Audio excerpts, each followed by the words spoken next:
नमस्कार, मैं विनय कुमार गिरी एक बार पुनः हाजिर हूं अपने YouTube चैनल निर्मल सी भक्ति को लेकर।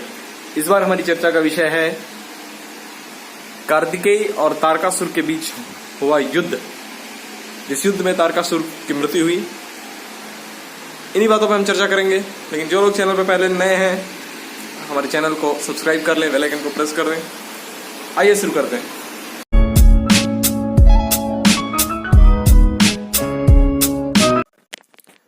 वंदे वंदन तुष्टमानश्मति प्रेम प्रियं प्रेमदं पूर्णं पूर्णकरं प्रपूर्ण निखिलैश्वर्यकवाशं शिवं सत्यं सत्यमयं त्रिसत्यविभवं सत्यप्रियं सत्यदं विष्णु ब्रह्मणुतं स्वकीय कृपायोपात्ताकृतिं शंकरम। अर्थात वंदना करने से जिनका मन प्रसन्न हो जाता है, जिन्हें प्रेम अत्यंत प्यारा है, जो प्रेम प्रदान करने वाले, पूर्णानंदमय भक्तों की अभिलाषा पूर्ण करने वाले, संपूर्ण ऐश्वर्यों के एकमात्र आवास स्थान और कल्याण स्वरूप हैं, सत्य जिनका श्री विग्रह है, जो सत्यमय है, जिनका ऐश्वर्य त्रिकालाबाधित है, जो सत्य प्रिय एवं सत्य प्रदाता हैं, ब्रह्मा और विष्णु जिनकी स्तुति करते हैं, स्वेच्छा अनुसार शरीर धारण करने वाले उन भगवान शंकर की मैं वंदना करता हूँ। जब नारद जी ने ब्रह्मा जी से पूछा, जिस पुत्र की उत्पत्ति के लिए शिव जी ने पार्वती के साथ विवाह किया था, उनका वह पुत्र किस प्रकार उत्पन्न हुआ तथा तारकासुर का वध कैसे हुआ, तब इसके उत्तर में ब्रह्मा जी ने कथा प्रसंग सुनाकर कुमार के गंगा से उत्पन्न होने तथा कृतिका आदि 6 स्त्रियों के द्वारा उनके पाले जाने, उन 6 की संतुष्टि के लिए उनके 6 मुख धारण करने और कृतिकाओं के द्वारा पाले जाने के कारण उनका कार्तिकेय नाम होने की बात कही। तदनंतर उनके शंकर गिरिजा की सेवा में लाए जाने की कथा सुनाई।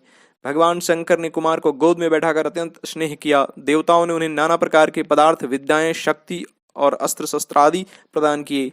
पार्वती के हृदय में प्रेम समाता नहीं था। उन्होंने हर्षपूर्वक मुस्कुराकर कुमार को परमोत्तम ऐश्वर्य प्रदान किया, साथ चिरंजीवी भी बना दिया। लक्ष्मी ने दिव्य संपत्ति तथा एक विशाल एवं मनोहर हार अर्पित किया।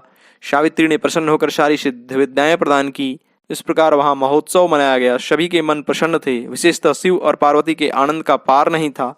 इसी बीच देवताओं ने भगवान शंकर से कहा, प्रभु, यह तारकासुर कुमार के हाथों ही मारा जाने वाला है, इसीलिए ही यह उत्तम चरित घटित हुआ है। अतः हम लोगों के सुखार्थ तारक वध हेतु कुमार को आज्ञा दीजिए।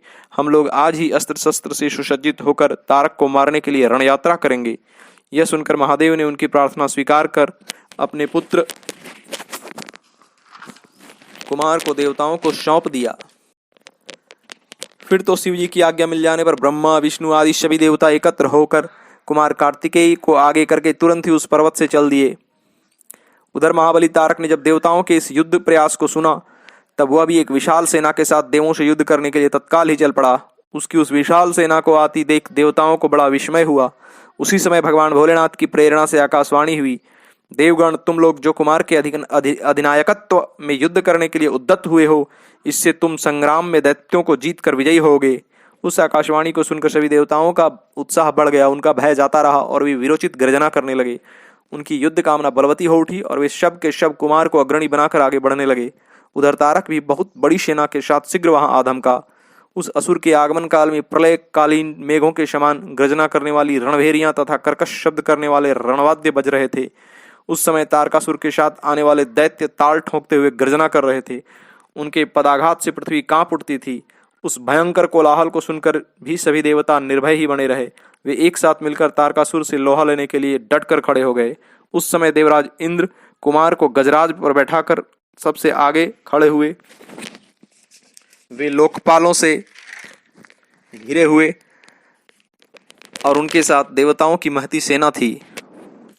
तत्पश्चात कुमार ने उस गजराज को तो महेंद्र को ही दे दिया और वे स्वयं एक ऐसे विमान पर आरूढ़ हुए जो परमाश्चर्यजनक तथा नाना प्रकार के रत्नों से सुशोभित था। उस समय उस विमान पर सवार होने से सर्वगुण संपन्न महायशस्वी शंकर पुत्र कुमार उत्कृष्ट शोभा से संयुक्त होकर सुशोभित हो रहे थे। उस समय देवताओं और दैत्यों में बड़ा घमासान युद्ध हुआ। क्षण भर में ही सारी रणभूमि रणमुंडों से व्याप्त हो गई। इसी समय वीरभद्र कुपित होकर महाबली प्रमथगणों के साथ अभिमानी तारक के समीप आ पहुंचे। तदनंतर वीरभद्र से तारक का भयानक युद्ध हुआ। असुरों की सेना भाग खड़ी हुई। यह देख तारकासुर क्रोध से भर गया और 10,000 भुजाएं धारण करके सिंह पर सवार हो देवगणों और प्रमथगणों को मार मार कर गिराने लगा। यह देख वीरभद्र कुपित हो उठे और भगवान शिव के चरणों का ध्यान कर एक ऐसा श्रेष्ठ त्रिशूल हाथ में लिया जिसके तेज से सारी दिशाएं और आकाश प्रकाशित हो उठे। तब कुमार कार्तिकेय ने उन्हें रोक लिया। तब स्वामी की आज्ञा से वीरभद्र उस युद्ध से हट गए। तब तारक देवताओं को ललकार कर उन पर बाणों की वृष्टि करने लगा। देवताओं को पिटते देख भगवान विष्णु को क्रोध आ गया और वे शीघ्र युद्ध को तैयार हो गए। श्रीहरि ने अपने सुदर्शन चक्र और शार्ंग धनुष को उठा लेकर तारक पर आक्रमण किया। देखते ही देखते श्रीहरि और तारकासुर में अत्यंत भयंकर एवं रोमांचकारी युद्ध छिड़ गया। श्रीहरि ने कुपित हो सिंहनाद किया और धधकती ज्वालाओं के जैसे प्रकाश वाले अपने चक्र से तारक पर प्रहार किया। उस प्रहार से तारक व्यथित हो धरती पर गिर पड़ा। फिर उठकर उस महाबली ने अपनी शक्ति से चक्र के टुकड़े टुकड़े कर दिए। तब ब्रह्मा जी ने कहा, शंकर सुवन स्वामी कार्तिक, पार्वती सुत विष्णु और तारक का यह व्यर्थ युद्ध शोभा नहीं दे रहा है, क्योंकि विष्णु के हाथों तारक की मृत्यु नहीं होगी। यह मुझसे वरदान पाकर बलवान हो गया है। पार्वती नंदन, तुम्हारे अतिरिक्त इस पापी को मारने वाला दूसरा कोई नहीं है। तारक का संहार करने के निमित्त ही तुम शंकर से उत्पन्न हुए हो। तब महान ऐश्वर्यशाली शंकर सुवन कुमार तारकासुर के वध का निश्चय करके विमान से उतर पड़े और पैदल हो गए। जिस समय महाबली शिव पुत्र कुमार अपनी चमकीली शक्ति को, जो लपटों से दमकती हुई एक बड़ी उल्का सी जान पड़ती थी, हाथ में लेकर पैदल ही दौड़ रहे थे, उस समय उनकी अद्भुत शोभा हो रही थी। उनके मन में तनिक भी व्याकुलता नहीं थी। यह देख तारक बोला, मैं अकेला ही इससे युद्ध करूंगा। फिर शिव जी को ध्यान कर कुमार ने उस शक्ति से तारकासुर पर, जो समस्त लोगों का कष्ट देने वाला था, प्रहार किया। उस शक्ति के आघात से तारकासुर के सभी अंग छिन्न भिन्न हो गए और वह महावीर सहसा धाराशायी हो गया। ओम।